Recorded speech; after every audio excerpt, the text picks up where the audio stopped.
Hi, welcome back to Blues Talk for our 10th season.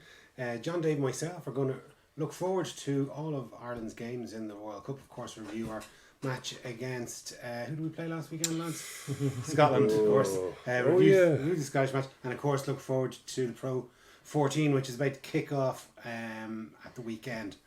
So, lads, what do you think of the World Cup? Are you enjoying it so far? I know it's only the first 5 days of it. Absolutely. Absolutely, yeah. It's one of those times when working from home really pays off. You know, you get to see every match, and there's been, I mean, the teams that were expected to have won, but some of the performances from some of the tier 2 sides have been excellent. I thought Namibia were good against Italy. I thought Russia were pretty good today against Samoa. Russia were great, even though they got beaten twice. Yeah, there's been some good rugby. You know.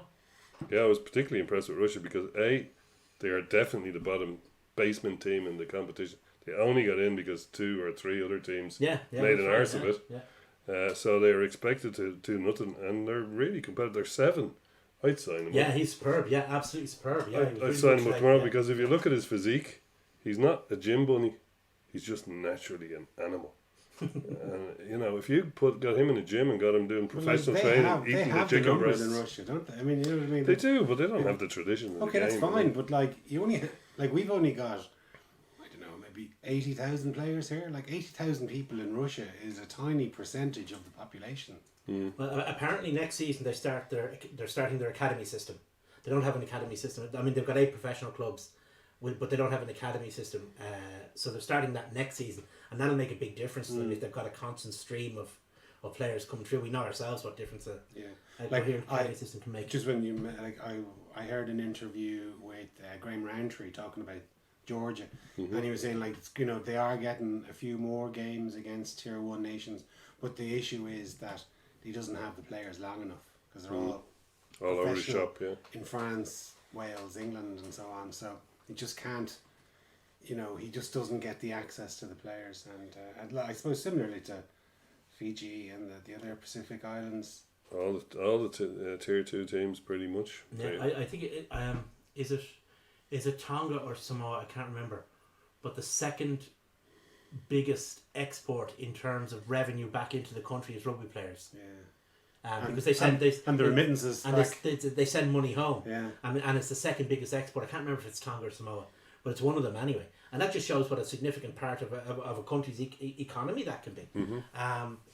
But yeah, so Japan is probably the only team you'd say where they do have their players because of enough money to have a proper league. Blah blah blah. Russia maybe, like you say, they've 8 pro teams if they step up a gear. Well, that's the thing. If Russia managed to get a system going, of course, the problem is a lot of the places where rugby is popular are not the most hospitable places in the world. It's like survival in the winter is it's a bit like that in Canada too. And a friend of mine actually was playing rugby in San Francisco, but he played in this kind of national league, and he was flying all around the place. It was a great lifestyle, but he was saying it was just ridiculous. You could play in Houston one week and playing, like a small town in I don't know, in Massachusetts, not Boston. It was kind of some town in Rhode Island that you never even heard of. But the distances are just. And also the variation in climate. Houston is bloody hot. Yeah. Even in it's very hot in the summer, but even in autumn and spring, it's roasting. Whereas up to Canada, and you have the opposite problem. Yeah. So and that's Russia has got stacks of that with all its time zones and all its different climates, and remember Connacht played in wherever it was, and they all nearly died of hypothermia on the bench. I remember Ireland having to go to. Do you remember Ireland having to go to Siberia to play World Cup qualifier? Back in, was it 2002 or something? It was after the Lons. Yeah, so it would have been debacle for the 2003 qualifier for the 2003 World Cup. It was not a trip that was looked forward to. Well, we just, I suppose, rattled through some of the results. We kind of spoke. Japan obviously beat Russia 30-10 on the opening day of it. What we didn't see coming maybe was I think I texted you about it earlier on, was that Samoa with their last try on the at full time actually topped our group. So we just managed to stay ahead of Japan. We're 24 points to the good, and Japan 20. But then Samoa pipped us with 25. So we've gone from first in the world to second in the group.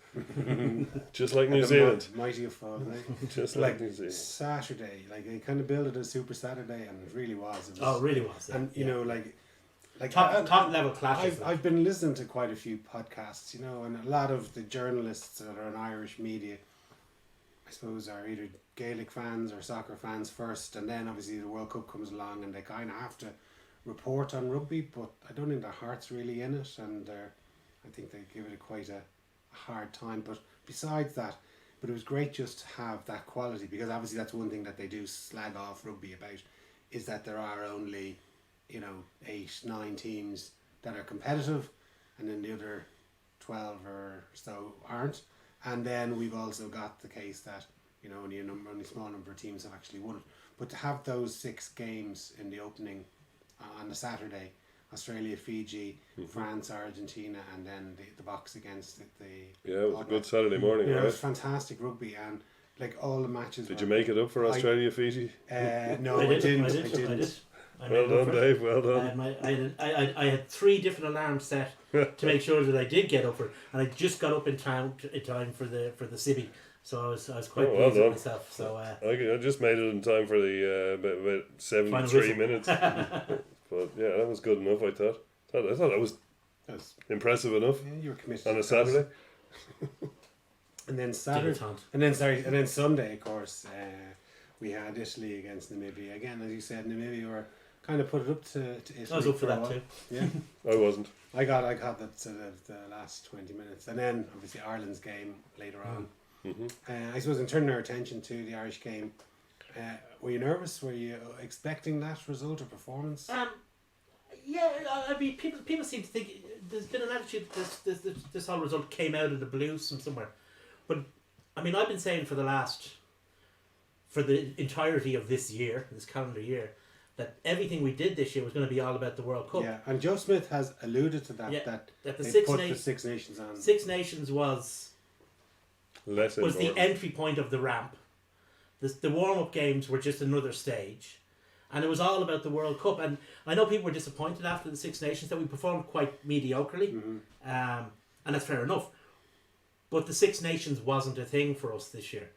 Not the way it was 4 years ago. It would have been much more important than it was just all about the. It's all been about the World Cup. I suppose like Schmidt has got such control of the national setup, right? Yeah. He's been there, 7 seasons or whatever it is. You know, this is his last roll of the dice. He's not going to be there next year. Like that's the only blemish on his copybook, is the World Cup. You know, he's been uber successful at, you know, winning Grand Slams, championships. Obviously his CV with Leinster was impeccable, and then even in France, you know, he was assistant coach to a team that won the top 14. Who never win anything. Who never win anything. But like the point is, you know, the performance against Argentina 4 years ago let down, and is kind of the only little black mark on his copybook. And that's it. So this year was always going to be about the World Cup. So the fact that Ireland kind of are starting to peak now isn't really a surprise if you look back at Joe Schmidt. And especially, I mean, God, I'd love to have the level of self-confidence that Scots do. But if you haven't drank the Stuart Hogg, Finn Russell Kool-Aid, they're a pretty mediocre team at best. Finn Russell is a kind of a guy who can set the world on fire if he's got a decent supply of ball and an extra half a second. If he doesn't have that, if everything goes his way, if he's behind a beaten pack, then he might. Otherwise, he's windier than a room full of farters. If he's behind a beaten pack with a 7 like Van der Fleer in his face, and you know he just doesn't. He needs that little, only a second, but he needs that little bit of time to work his magic. And unfortunately for him, he didn't get it. I rewatched the match on Sunday afternoon, and as I'm kind of watching it, with the emotion taken out of it, I'm thinking, I was about 60 minutes in, and I said, I just heard the name Finn Russell. It's the first time I've heard his name in the entire game. I even noticed that during the game, and I couldn't get over like that. Somebody who, you know, if you read anything before the match or listened to the pundits, it was him and Hogg, as you said, Dave, were the two bogeymen that were going to possibly rip us asunder. Well, I'd also say that we were expecting to have Robbie Henshaw, Keith Earls, and Rob Kearney in our back line, or at least we would have been out a little bit from the game. We would have been expecting them to. So to see Farrell having to come on so early, and Conway and Larmour in the backfield. Yeah. The backfield was like Larmour. Don't know where he got it from, but he had his almost Rob Kearney like ability to be in the right place. He was really good. His positioning was excellent. Out there, and Conway I've been impressed with Conway for a good few Conway years. I've always thought of, certainly in the last couple of years, I agree with you, I've been very impressed with him. He's like the ideal guy to replace Keith Earls, if you know what I mean. Yeah. But I mean, Larmour was a shot in the dark. I mean, and people, because he played well, people said, "Oh, he was the right selection." But if you were going into that game, and particularly if you'd seen Leinster against Toulouse in Toulouse, you would not be happy with that selection, you know. But I mean, at the end of the day, there was very little choice in the matter anyway. But they have actually given him a lot of game time at 15. Yeah. Jack Schmidt has played him a lot. I think he played 3 matches there in the Six he played a couple Nations. games against Italy there. He's possibly played more for for national team than for Leinster. Like that was one of the things. Like I was at the Italy match in the warm up and we were poor. Mm-hmm. Yeah. Like there's no doubt about it, we were very rusty and it was cobwebs and you could see. And they went. Then I kind of just the narrative again was just. They just expect that they're going to be up, running, and participating in an absolutely meaningless friendly at 1,000,000 miles an hour against England when they've just come back from heavy-legged. like, I think was the cliche du jour. 10 days. Like they're not going to spend a week preparing for a warm-up match when they're over there to train. You see, that's they're warm-up matches, but that's not actually what they are. They're training games. Mm-hmm. That is actually what they are. And it's probably you're not going to blow the doors off in a training game. I mean, and the other thing is, everybody knows Jordan Murphy, David Wallace. You know, you're going to, at best, you're only going to get 75% out of the best players anyway. Absolutely. You know, so. Well, and what it did do though was great. It dampened all lowered expectations. Yeah.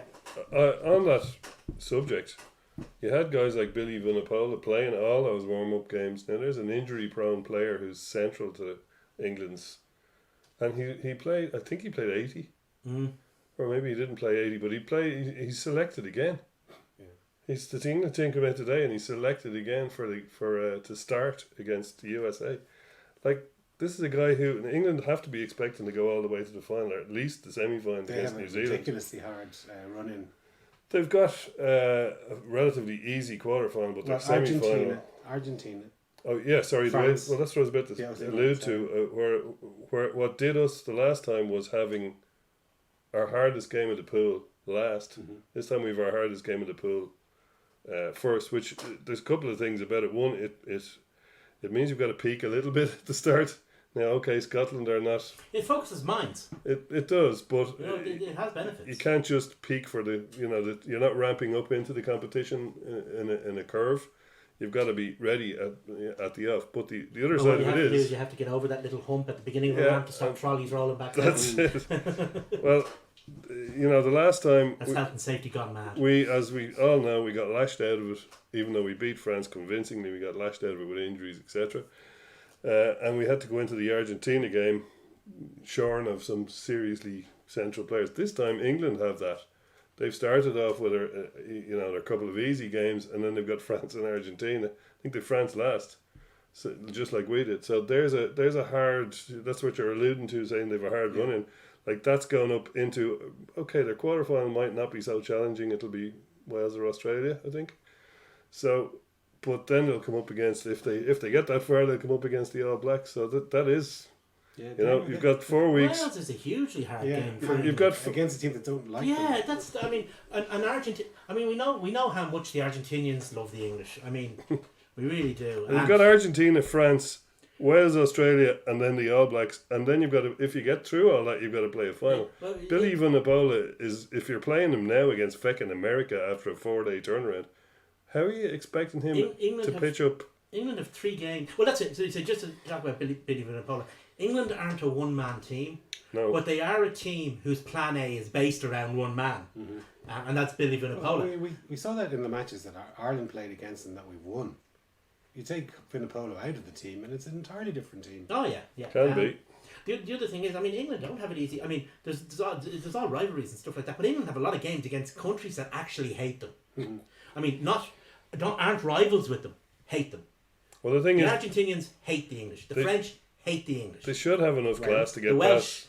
Welsh are just like little girls screaming at a pop They star. do hate England, the national rugby team, though. Hmm? They do dislike the national rugby team. Oh, they do, yeah. Oh, course. God, yeah. Oh, well, So, to beat I mean, the English. that's a real significant run in for And them. then you have possibly Australia, who Yeah. also have a love Also, affair with don't them. like Yeah. them. Yeah. But liking them or not liking it is relevant enough. I don't think France or Argentina have enough to trouble England in terms No, of they a don't. victory. No. But they certainly have enough to trouble them in terms of injury. Because It's France going to be hard. are It's still gonna a be hard tough games, team. Yeah, absolutely, yeah. And Argentina are a tough pipe hitting shower as well, you know. So you're going to end up with, if they get through all of that unscathed, they're going to be doing very well. Whereas admittedly, the Box are probably one of, if not the hardest team in terms of physicality in world rugby. Well, we saw that they pummeled Yeah, New Zealand in the opening 20, and I not on kind the of- scoreboard, crucially. I was sort of predicting before the match that New Zealand would win by maybe 9 I or know, 10 yeah, we points. both had that. And when I saw the opening 20, I was like, oh, maybe I've got this quite wrong. No, I never faltered. But I knew they'd New do it. Zealand, like, just were, like the rumble in the jungle, they just took all of this, they soaked up the pressure and the bombardment and Yep. were able to strike then at will. And So I it's- thought, and just to finish, almost like that boxing match with Fraser, it was looked as though South Africa blew themselves out, and they look enormous. We also saw the picture and beforehand, but they looked that they were sort of muscle bound, almost not fit, not aerobically fit, looking very big, sure, but Well, watching them play, the problem was that the muscles stopped at the neck. That's their biggest issue. They looked That's like a their Razzie biggest Erasmus issue. team. Yeah. I mean, they went left, right, left, kick, concede. That's what they look like. They look like, I mean, that's what they look like. They look like a team that Razzie Erasmus has coached with all the cutting, incisive nous of Felix Jones. I mean, could you argue with that? I mean, How would you like your grapes served, sir? Sour? I don't have any sour grapes. We're better than fucking South Africa. At the end of the day, he's a spoofer. I've been saying it for years. He looked like a spoofer on Saturday. Well, hopefully we can prove it in a few weeks' time. If we lose to South Africa, right, it'll mean we've lost another quarter final. Oh, yeah, So the entire campaign is a failure. of course. So I wouldn't be too worried about. I mean, there'd be bigger problems than failing to Razzie Erasmus. Of You course, of you course. see, well, two things, right? I think South Africa are looking at saying, okay, they're probably going to end up in the runners-up position in their pool, therefore they're going to end up playing Ireland. But if they're being honest, they're not looking at Ireland and saying, that's our pinnacle, is to beat Ireland and Not to at get. all. You know what I mean? Like, they're Not at looking. all. They are. We and New Zealand are vying for the real number They think one. they're going to be in the Right. final So against they New think they're going to Zealand. be in the final.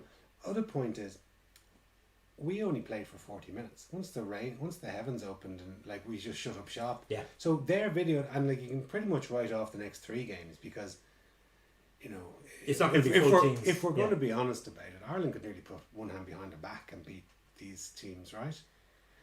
So they're not going to show a whole lot of their hand of moves and patterns that they have, presumably, and so news. They won't have a lot to So, analyse. they're only going to have 40 minutes where they kind of scored those 3 tries, because the second half they just didn't show anything. They just the weather wasn't conducive to it. Yeah, I mean, the second half, as you say, Ireland just soaked up Scotland the same way as the pitch wasn't. It was,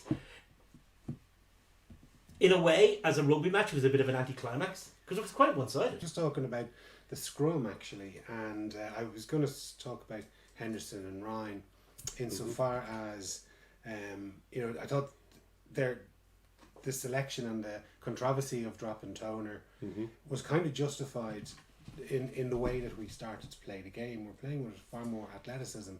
Like, you wouldn't have seen Toner make a break like Henderson did. And No, that's true. Like, he's a different animal and different type of player, obviously. But I think as I said, it kind of justified their their inclusion, and the two of them, they complement each other. You know, Henderson is still athletic, even though Ryan is the one who gets all the plaudits for being the new wonder kid. Yeah. Well, did you notice? I think Henderson was the previous wonder kid. He was, yeah. Yeah. In case people forget, you know. I think Ryan packs down on the tight head side when he's playing with Henderson. I could be corrected on that, but I should have looked at when we were looking at the scrum there. But we can't look at it now. Yeah. I think he does. So they always say that whoever's scrummaging at tight head always has to do that bit more work, so the other one is left to be more athletic. However, they're both athletic, you know. Yeah. And what you don't get from Toner, like Toner is a fabulous player. Like, he's peerless in the line out. He's got brilliant hands. He's a great tackler. He's so good at a lot of things. But the one he doesn't have is pace, obviously. No. And both of those second rows have pace. And I think maybe that's where Joe Schmidt is going with his non-selection. Like, we hear all of the criticism of Joe Schmidt's team being one-dimensional and playing one-out runners. Like, you can only play the game plan with the type of players you have within your 15. That's one thing. And if you've got fellas that can only do a certain type of role, you can't make a silk purse out of a sow's ear. So if you've got fellas like Henderson and Ryan, you can play the old game, but you can also play a far more expansive game. And would you just say about the scrum there? If you look at the last couple of scrums, when Rory Best remained on the pitch, they brought on Scannell to play, and then they had Farrell in the second row when Byrne was off. So even when you put in, you know, a hooker on the flank and a centre in the second row, the scrum was still pretty solid. It's ridiculous, really. Yeah. I just think that they're going. There's two things. One element is obviously the cattle you have. You've got to tailor your game plan to that. But Joe Schmidt also always tailors the game plan to the game, to the opposition. He'll always play a certain way against. You know, he'll have a plan to beat New Zealand, for example, or he'll have a plan to beat South Africa. He won't play that game plan against Wales. He won't. You know, it might not be massively different, but he'll be targeting stuff in each of our opposition. And we've been looking at these guys from so far out now that he has, like, there are rocks on the dark side of the moon that haven't been left unturned by Joe Schmidt in this in his quest for any kind of a little niche that he can get out on the oppositions. And I think I don't have any, like you say about Rassie, I don't have any qualms about saying that he's going to outthink Rassie. Whether the teams can do the business on the day is another matter. I'm not saying we're going to go out and beat South Africa, although I suspect you might be. But you know, I think coach-wise, we better be. Otherwise, his time in Ireland has been a failure. Let's be honest. That's very true. But you know, just because that's true doesn't mean it's going to happen. You know? He could. His time in Ireland could be deemed a failure. You never know. The thing about Toner was, okay, there was some commentary on his tactical pluses or minuses to him being left out or included. I mean, he is a good scrummager. He's good in the line out. He's not that mobile around the pitch. So there was also, but a lot of the commentary was, you know, was Volkish in nature. It wasn't about the decision around Toner. It was about the decision around. It was around the decision around Klein. Which imagine if some of it was pretty distasteful. Imagine if Grobbelaar had have qualified. Stop with what would have happened? Toner. You see, people used to say in his early days that what you gain in the line out, you lose in the scrum because his levers are too long and it's hard to pair him up with anybody. And you know, but he grew into actually he could scrummage on the tight head side. He scrummaged on both sides quite effectively, and he went in tight head depending on who his partner was. He was on either side. With James Ryan, for example, he'd be on the loose head side, but with somebody with Ian Henderson, he might be on the tight head even side. Just from a pure mass point of view, I mean, even at his lightest, 19.5 stone was a lot of bulk to move anyway. You know? But there was one particular incident during the game that I think it was Hogg made a break. Henderson made a tackle on him. He gets back up. There's a ruck kind of formed, and then he wins the turnover. He picks the ball out of the ruck, and he sets up. And it's when it was the chip through for Conway where he nearly got the touchdown, and just that athleticism for that 10 or 15 seconds from Henderson, like you just wouldn't get that from Toner in a game. No, You just wouldn't. And like if you want to play that type of game, then you have to pick the players that are able to play it. Like we, a couple of years ago we were saying, oh, it's this Rolls Royce machine, and you slot one cog out and you put another one in, and that's true to a point. But if you are going to play this game, you take out one cog and you put another cog in. That cog better be able to do the job. And Like Farrell in the second row. well, he did a job, right? I mean, he's a big lump of a lad as well. Well, Sure is. one thing it is actually, you talk about Farrell in the second row. Farrell in the centres is something that's worthy of speaking about, Yeah. because Yeah.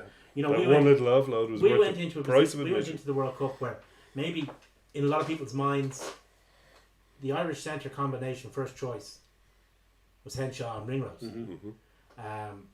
Now I don't actually think that was Joe Schmidt's first choice combination, but that's No. neither here nor there. But to have Henrose gone, or Henshaw gone, and Aki gone so early, Yeah. along with along with other guys, but particularly in the centres, and that's a significant obstacle to overcome, and it was overcome with ease. Yeah. Well, Due to the performance of Farrell. well And- Ringrose was seen as, like you say, a little bit out. You would have said Henshaw and Ringrose.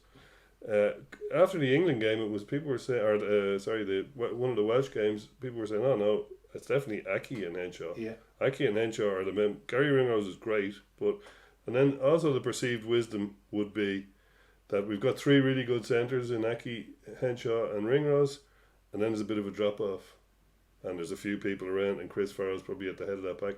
Now I And think, people might have even said, I think you might pick Addison on his yeah, display his against versatility. England. I mean, yeah, after versatility. the first match over in Yeah. Cardiff, I was like presuming that he was going to get selected, and I was Yeah. quite surprised to see he to see didn't. Farrell get in ahead Yeah, of him, yeah. and now all of a sudden we're going. Yeah, and like if you were Wouldn't like to see Addison in the second row. You know what I mean? if maybe I don't know 3 or 4 weeks ago and everyone was fit, you might say Carney at fullback, Stockdale and Earls on the wing, as you say, Henshaw and Aki as the centres, and how we finished that match was entirely different.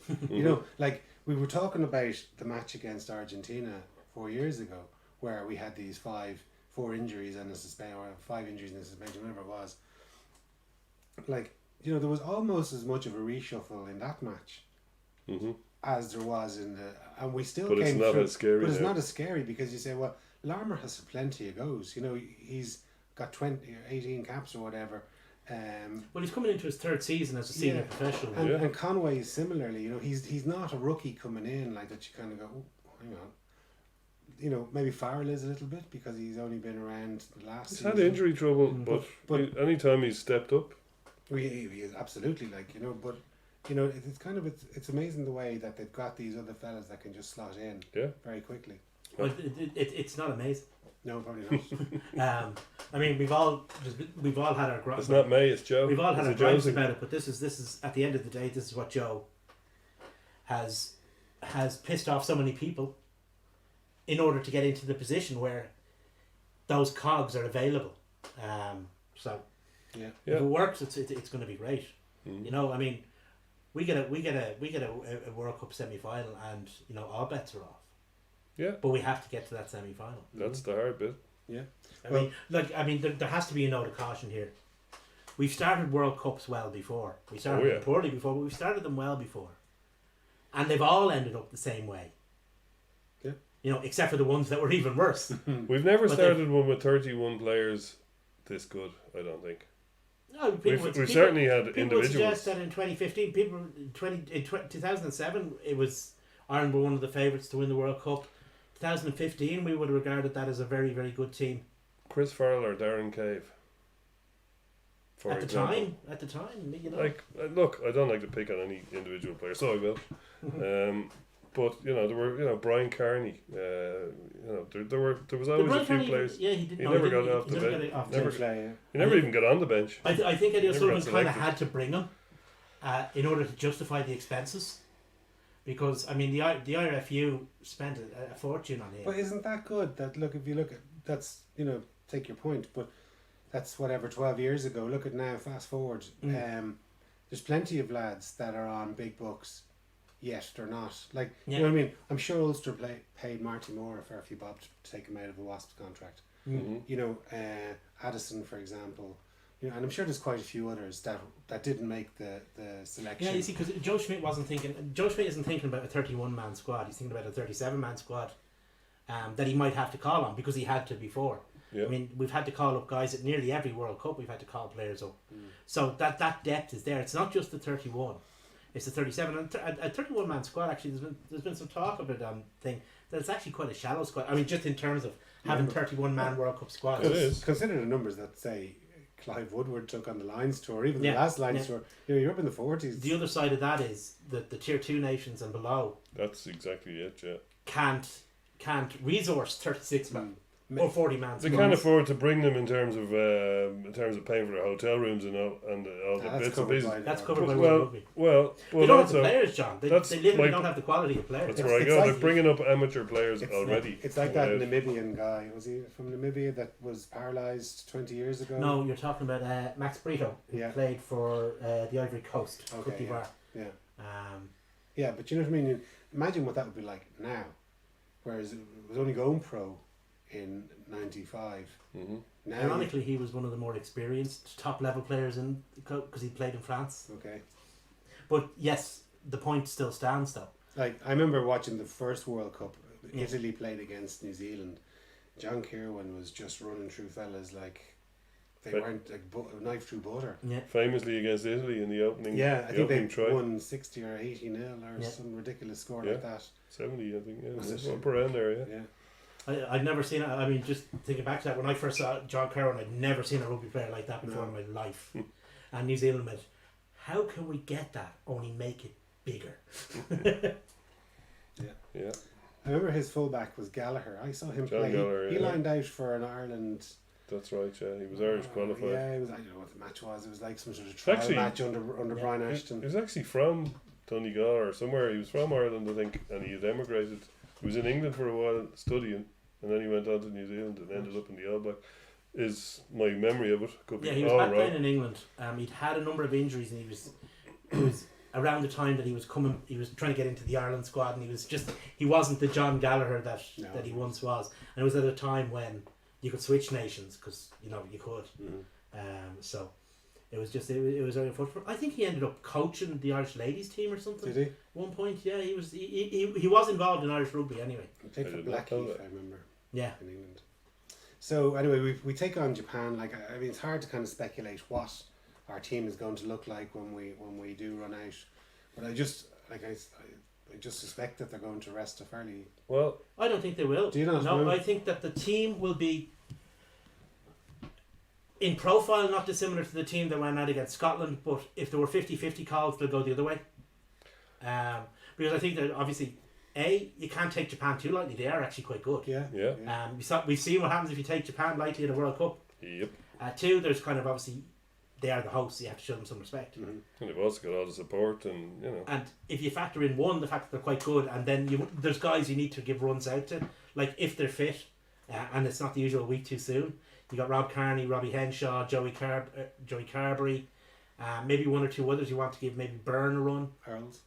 Keith Earls. Sorry, yeah. So I'd say it could well be the same team with the 50-50s reversed. Well, if you look at all the players passed their HIA. That's right, yeah. Twos. Henshaw isn't looking like he's going to make it. He's weak too soonish. But if you look at it this way around, you've got 31-man squad. There's 23 in a match day squad.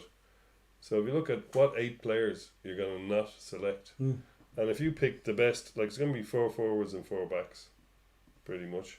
If you pick the best 4 of each of those, or it's hard to decide because of positional stuff. But like, let's say you pick best Furlong, James Ryan, and Peter O'Mahony for the sake of complete. You obviously pick Murray and Sexton. Robbie Henshaw we've already picked, and let's say Stockdale. There would be 8 players that you'd go, Jesus, they're serious. That's serious lads to be missing. That leaves you with a team of Kilcoyne, Scannell, John Ryan, Klein, Byrne, Ruddock, Van der Fleer, Stander, McGrath, Carty, Earls, Farrell, Ringrose, Larmer, Conway Larmer. You know, and you've still got a bench of Sean Cronin, Keane Healy, Porter, Henderson, Conan, Carberry, and I deliberately stuck Carberry in for extra difficulty factor as sub scrum half and out half, and leaving Rob Carney and Aki as the outside back. Now that's as shit a team as I could make, and it's and it's not going to take the field. and it's not going to take the field. But that is a team that's going to beat Japan. I don't For know. example. I wouldn't be sure of that team beating Japan.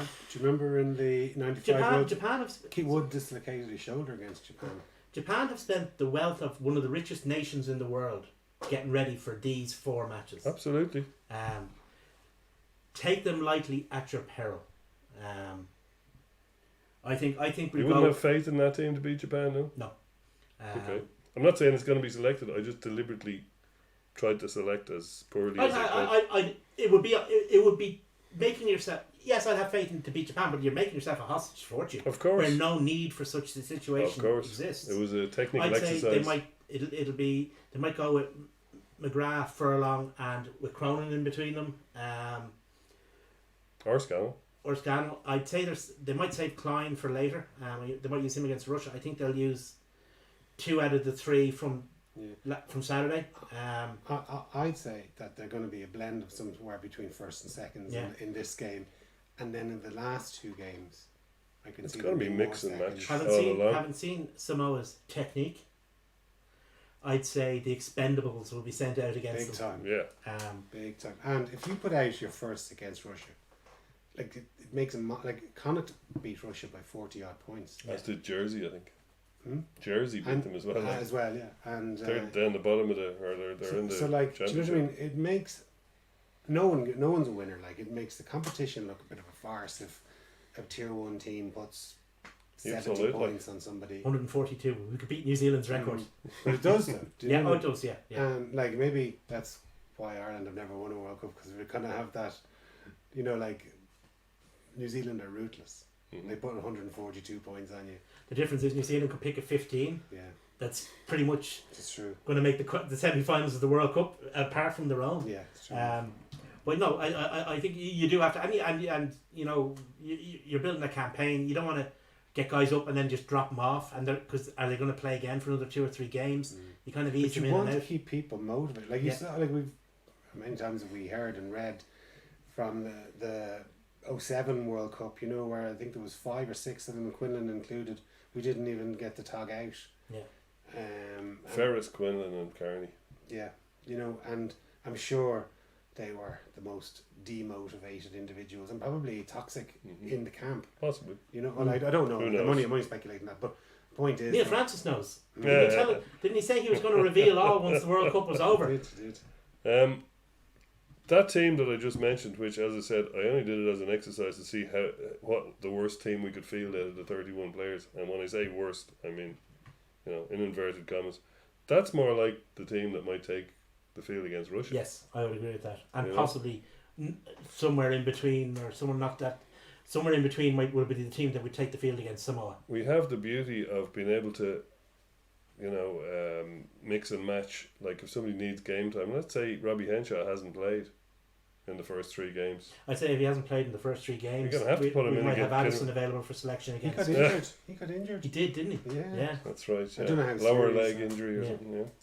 But like, you're gonna have to give Robbie Henshaw a game before the quarter final, Oh God, yeah. and he's not going to be fit this weekend. So he either plays Russia, which is probably likely enough, or he plays against Samoa. Now, yeah, you don't want him getting hurt against Samoa, but at the same time, you know, half a game in each might be just what he needs to get him up to speed. Well, we shall see. So, moving our attention from the World Cup to the Pro 14. Kicks off this weekend. Probably a bit underwhelming that it, you know, obviously it's going to coincide with the World Cup, but still not like it's still our competition that we have a fantastic record in.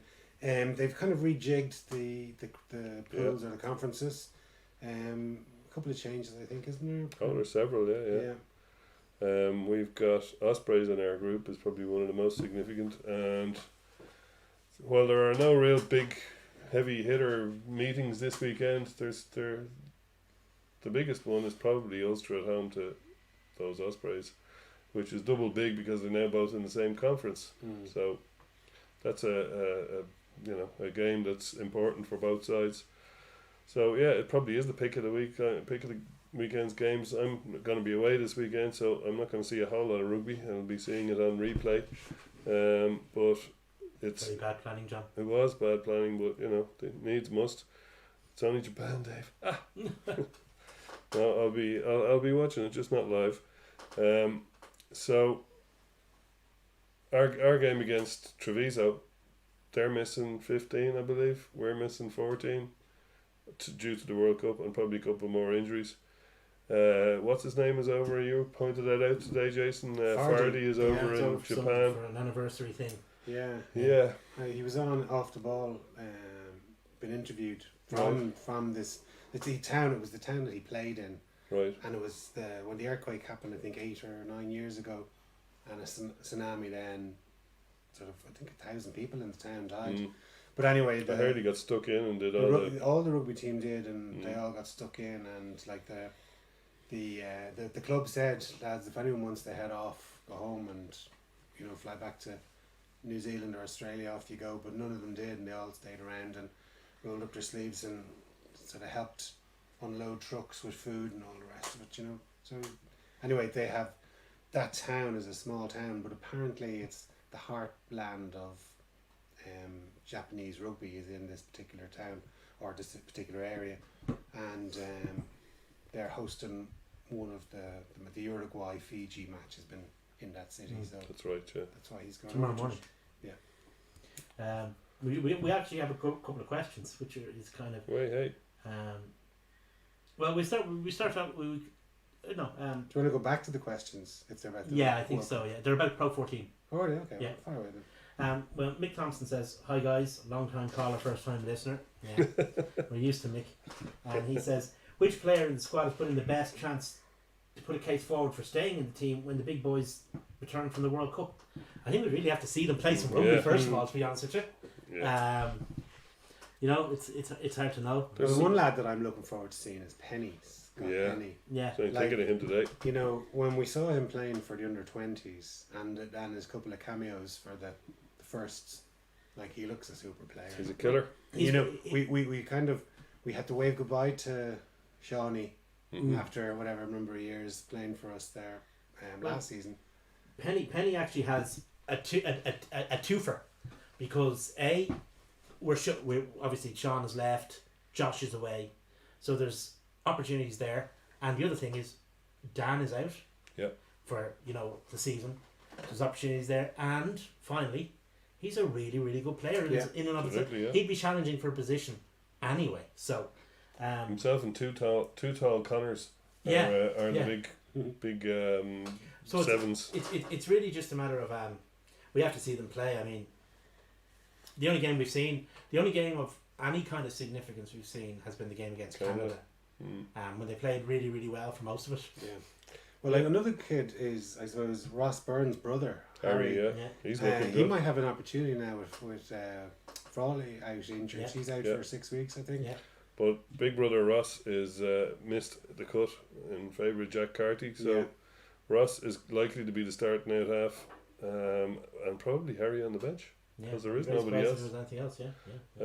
And he looks like he's well able for it too. I mean, I've seen him playing for the A's there against Ulster in the flesh, and he has the same calm assuredness that his big brother has.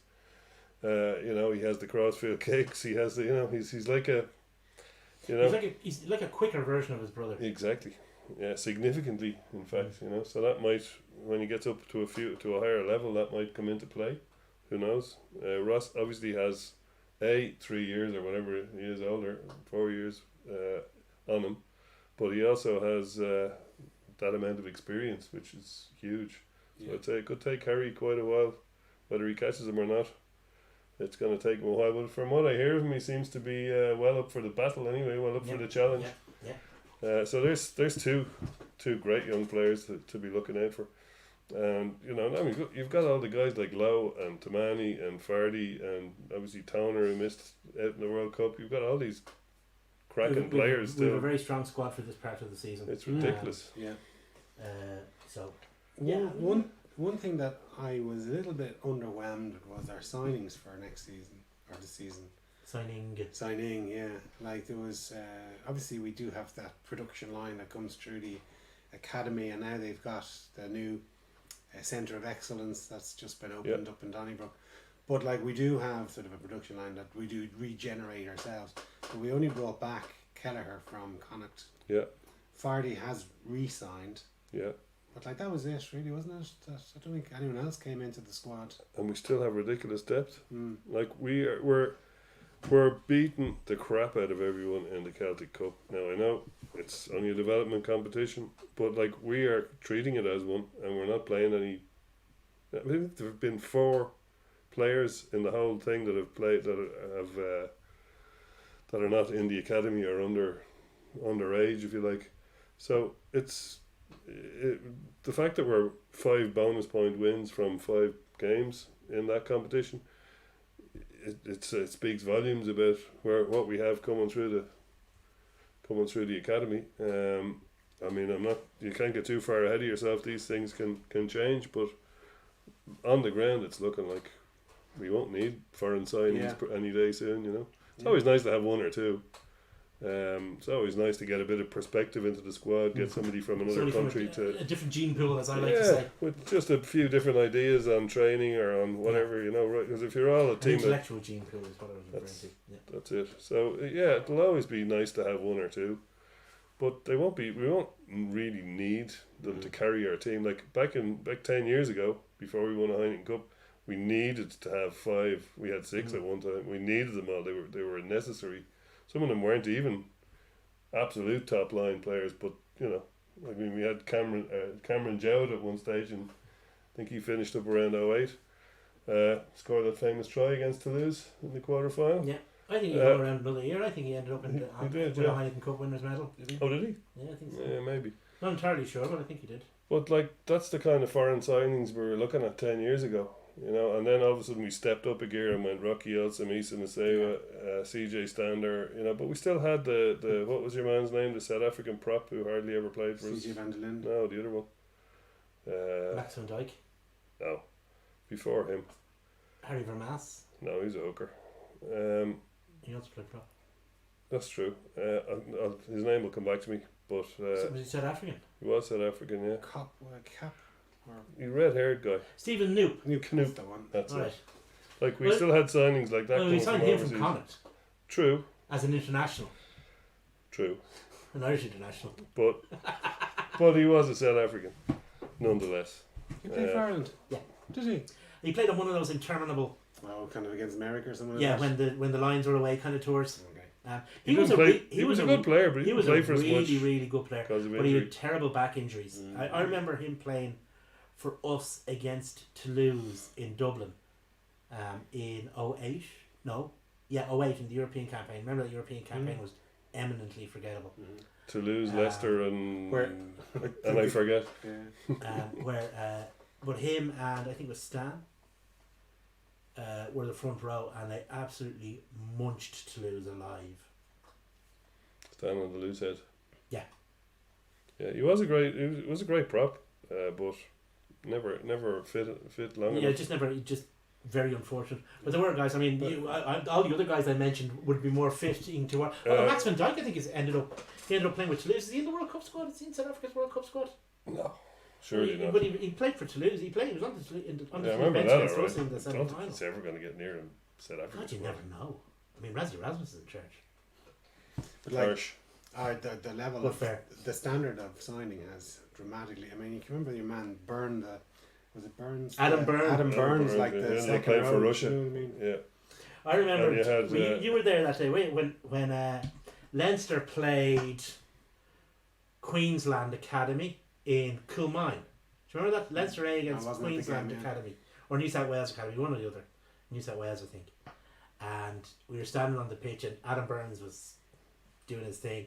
And a couple of the Australia, we say New South Wales players came trotting back We're standing right behind them. And one of them says to the other, I was talking to one of their guys. They think he's as big a wanker as we did. Well, obviously that didn't translate into Russian, so his Yeah, the next time we was see him, he's playing Russian. for Russia in the World Cup. His mother was Russian, so that's how he got in there. But yeah, he was Queensland Reds player, I think, before he Maybe came it's to us. Queensland then, I don't know. I can't remember. He was. There's Yeah. one of them anyway, we were playing him in Coomine. I don't know who the team was, but he was definitely Queensland from memory. Or maybe Yeah. did he go back to Queensland now? Anyway. His time at Leinster was cares? eminently memorable, as you can see. And then you had Fozzie, remember Fozzie? Fossey Palamo, yeah. Who's yeah. still around. Yeah, he's still He's He's still involved in Leinster rugby somehow. He's playing. Yeah. He was playing for Monkstown Yeah. for a good few seasons. Yeah, he played for ages and ages and ages. Yeah. Good lad, but fond of the pies, I suppose, like a lot of us. Like all three of us. So this year's final is going to be in Cardiff. Like, I think there was nearly 50,000 over in Glasgow last May.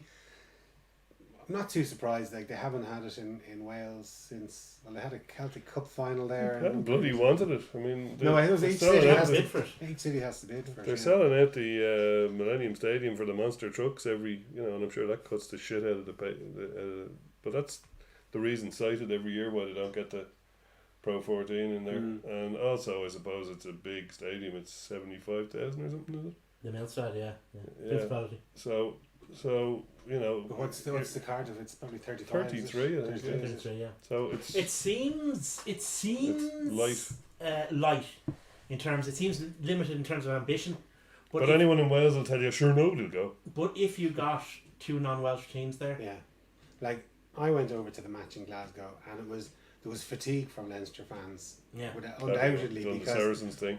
a bunch of us went over to the match in Newcastle, right? And I just happened to book my flights months in advance and got them reasonably cheap. So, like, there was that, but it's just the expense and everything. But there was probably only 3,000 or 4,000 Leinster went over, and the rest of them were Glasgow Warrior fans, and then probably the bulk, probably 70%, or the remaining 70%, were local Scottish people going to the game. on comps. I'm not sure if they're on comps, but they certainly would have been, say, trying it out. Yeah. Mm-hmm. You know what I mean? And Like, it'd be less likely to happen in Cardiff, possibly. well, maybe so. Who knows? We'll But see. I Yeah, think I just feel sorry for poor Italy. Like, a couple of years, or maybe They nearly got the Heineken 5 years Cup. ago, they nearly got the Heineken Cup. Yeah. Now, like, you think that you might want to promote the competition, and it would presumably be an equally neutral venue for all teams, but it would certainly be a very Have they memorable even trip bid? to go down. A, have they bid, and B, they can't bloody fill their tiny little stadia that they play in already, in Treviso And what if you got a final and between Zebreville. Scarlets and Glasgow? Would you get the numbers? Possibly not. That's the thing. Yeah. That's the thing with these destination finals. Yeah, well, that's true. Although I would argue if it were in Rome, you might. But the Olympic Stadium is far too big. I know, Maybe so- Stadio Flaminio, I don't know, or maybe that's. Have you seen it recently? No, I haven't. No, it's fallen to bits. It's fun. yeah. It's Has literally it? That's good. it needs Grass excavation. grown on the stands. Okay. But like, Rome is great, Sad but to it's a see. very expensive place to stay in for people from Clonetly, seeing as you mentioned. Mm. You know, Yeah. it's not a world centre of Of course, they'll need the visas. financial visas. There you go as well. Might as well have it over there. But that's the shakeout. We're living in interesting times, Dave. The next month could be fun. Could be lots of twists. It'll be like the end of a thriller, I think. Yeah. Could be lots of twists and turns before the 31st of October. Oh God, yeah. But let's not get into the politics. I know this sounds nerdish, but I stayed up to watch the Parliament being prorogued. It was like an episode of The West Wing or the thick of it, only improv. You know, it was just ridiculous. It is a And thing. who was the thick of it? Oh, Who I was think the we all know who thickest the of thick it? of it is. He's currently flying over the Atlantic. Yeah. Just, I suppose, one other little bit of Leinster news is the Heineken Cup group was decided during the summer, obviously. So we've got Leon, Northampton, and Treviso. So we're playing Treviso this Some weekend. nice trips. But first time we've played Treviso since I think about 04. In the Heineken Cup, yeah. In the Heineken Cup. Northampton we've kind of got Played a lot. recently.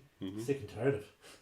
And Leon, new trip, but we went there for a European Cup semi-final against Claremont, but I don't mean to be disrespectful to Northampton, by the way. It's a lovely place, and I'm sure they're lovely That's people. fine. But you know, familiarity does breed not contempt, but familiarity.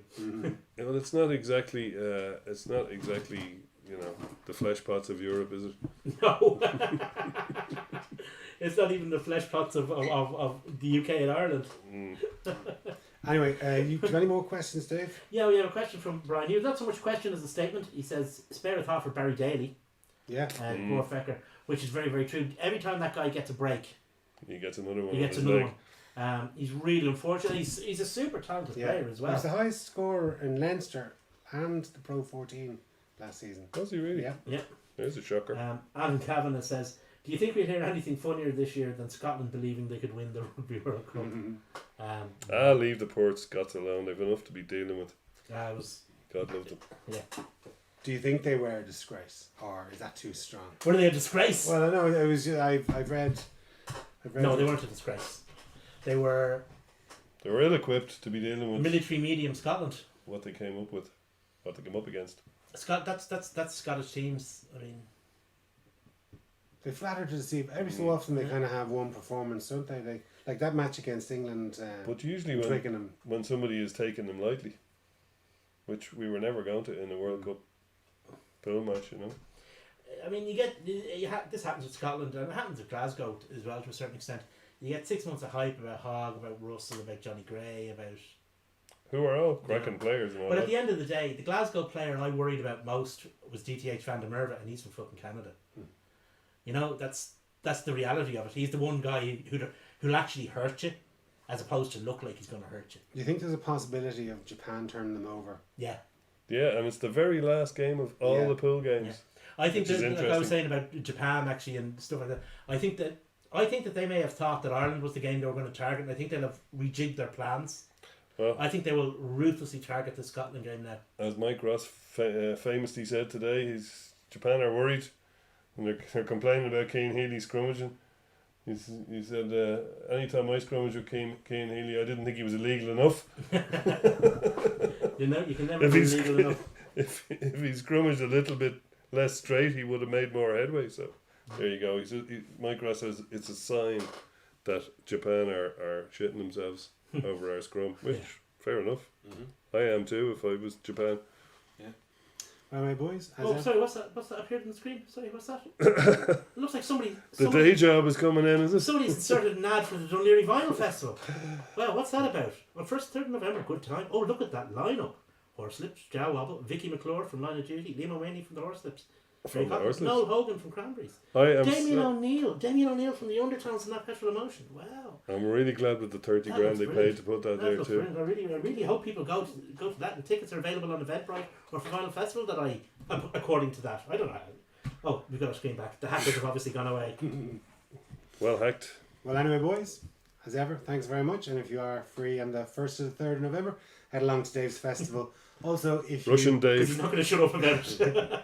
if you want to like us or give us a thumbs up on Facebook or Twitter or whatever, much appreciated. Anyway, thanks very much and cheers for watching.